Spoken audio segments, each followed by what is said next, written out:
Time to look ahead to Monday racing. On the long Freedom Day weekend, we're racing at Hollywoodbets Kenilworth, where the first of 9 races gets underway at 12:30. Thanks for joining me as we preview this Hollywoodbets Kenilworth card. Guaranteed, this race meeting will go ahead as schedule. Weather's been good, there's been no sign of rain. It has been a little bit cooler of late, but we're well into autumn already down here in Cape Town. Not going to be an easy start for those who are going to be taking their free Hollywoodbet Punter Challenge entries, because the first race on the card is a maiden juvenile plate over 1,200 metres. Don't forget to put your selections through 5 minutes before the advertised starting time.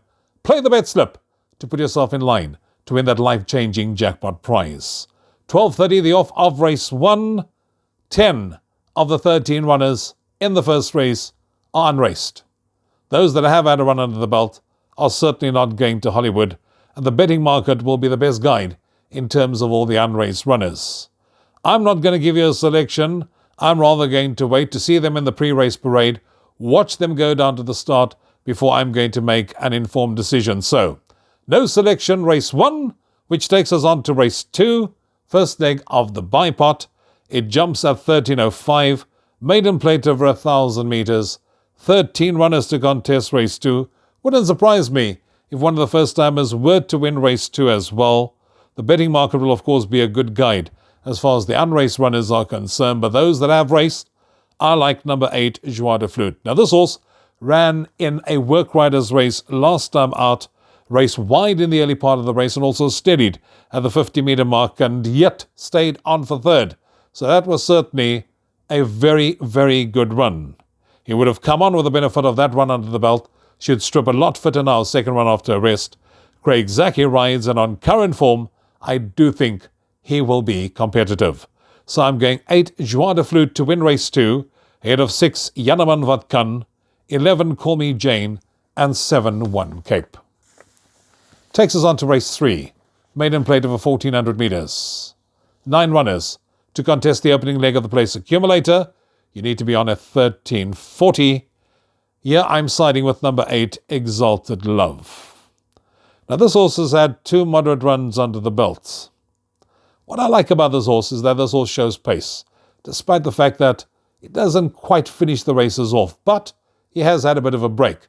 That may have done him the world of good, coupled with the fact that he's also been gelded.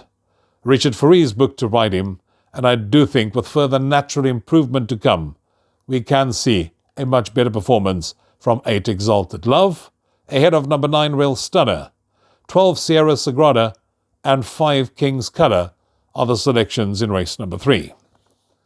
Race 4 on the card, Class 5 benchmark, 66 over 1,400.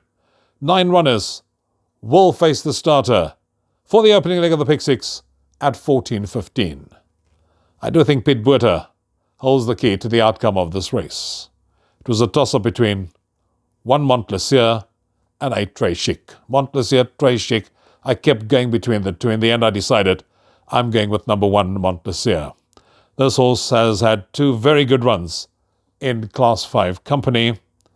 And if one looks at that last 2 runs particularly, when fitted with cheek pieces, that may have done the trick.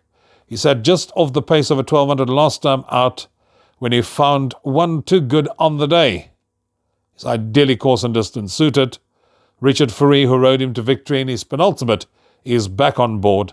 And to me, he should be the right one from the Pit Buerta yard. So I'm going 1, Montplaisir, ahead of 8, Très Chic, 2, Mela Strength, and 9, Iskerio in race number 4.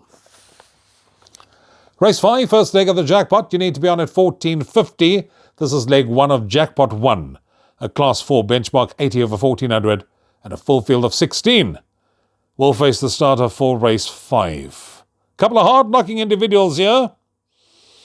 I decided to go with Andre Nel. That's a stable that's also in form, and I'm going with number 7, Boogie Fied, as my first choice selection. I thought this horse won a gutsy and game race last time out over this course and distance. For that win, he received a £3 penalty.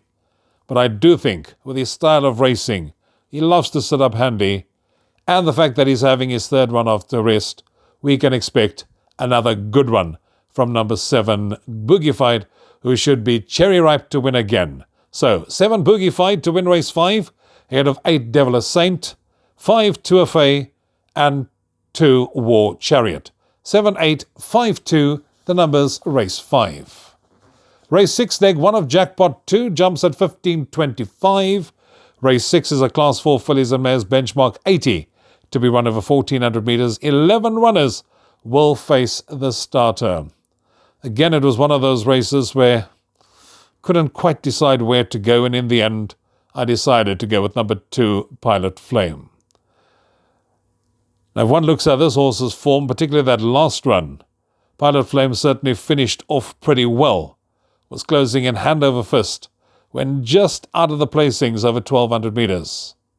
Now going 1,400, the way that Pilot Flame finished off certainly suggests would enjoy the step up in trip. This horse also runs very well for Richard Free, and I do think will give another honest account of himself. So I'm going number 2, Pilot Flame, to win it, ahead of 6, Onisan, 8, Liggity Split, and 3, My Only Weakness. Race 7, a C stakes of 1,800 metres where 8 runners will face the starter, and to me, this is one of the better bets on the card.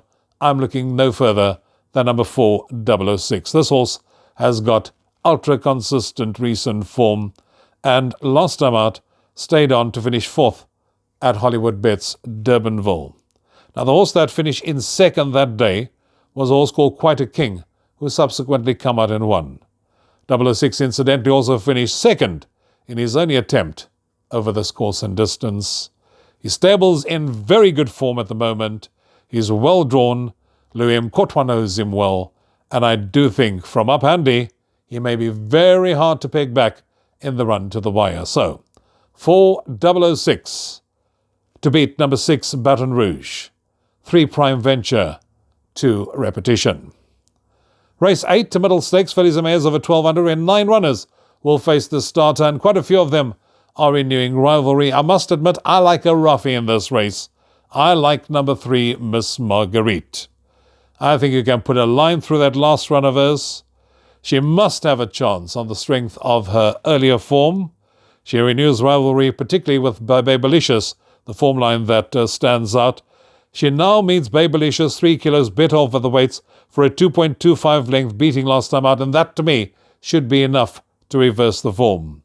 She's also well drawn, her stable's in a rich vein of form. Her last win was under Ashton Aries, and I do think she'll be doing her best work late. If not win it, she'll definitely be in the money. 3, Miss Marguerite, ahead of 8, Miss World. 4, Babylicious, 1, Dark Winter, the selections race 8, and that takes us on to the 9th and final event on the programme. It's a Class 5 fillies and mares, benchmark 66 over 1,200, where 10 runners will face the starter, and I'm looking no further than number 3, Cliffscape, to win the last of the afternoon. Showed improvement in each of her outings to date. She raced up handy over 12.50 at Hollywodbets Durbanville last time out, and found more in the run to the wire. The horse that finished 2nd behind her that day was a horse called Iuna the Unicorn, who has subsequently come out and franked that form line. Yes, she does take on stronger, but I do believe she's still got scope for much further improvement to come, and I'm looking at 3, Cliffscape, to live up to the task at hand and win the last, ahead of stable companion 1, Poetic Princess, 6, Black Path, and 7, Becky Sharp.